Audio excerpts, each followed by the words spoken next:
ये वता फ़कीर का ये बहुत ही मशहूर किस्सा है। एक दिन वता फ़कीर एक तालाब में नहा रहा था और वता फ़कीर अपने कपड़े जो है ना वो तालाब के बाहर रखे और एक शरारती बच्चा आया और वता का कपड़ा लेके कमीज़ पर जो है ना कोयले से उसने गधे की तस्वीर बना दी।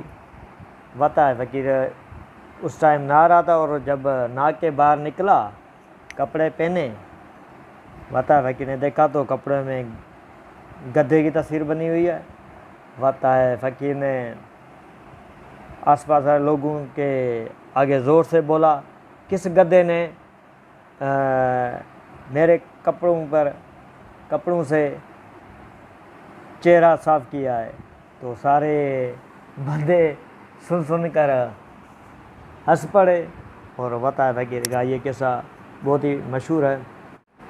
वता फ़कीर जो कि मशहूर किस्सो है।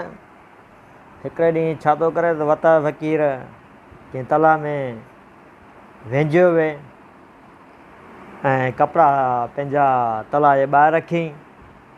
हिकु शरारती छोकिरो आयो, छा कयईं त वता जा कपिड़ा खईं, कोयले सां कोयलो थींदो आहे न उन सां कमीज़ से गॾा जी तस्वीर ठाहे चिट करे वरी उते रखी छॾियईं कपिड़ा वता जा। वता ओॾी महिल वेंदो पिए, जॾहिं हिन तालाब मां ॿाहिरि निकितो सईं कपिड़ा पातईं, हिन खे ॾिसण में आई कमीज़ से गॾा जी तस्वीर ठही पई हुजे। वता फ़कीर कपिड़ा पाए दंग कई, आसे पासे में माण्हू वेठल हुया। हिन वॾे ज़ोर सां चयो, कहिड़े गॾ मुंहिंजे कपिड़नि सां मुंहुं उघियो आहे। त माण्हू अची खिलिया, वॾी टेक में ऊंधा थी विया। वता फ़कीर इहो वता फ़कीर जो किस्सो।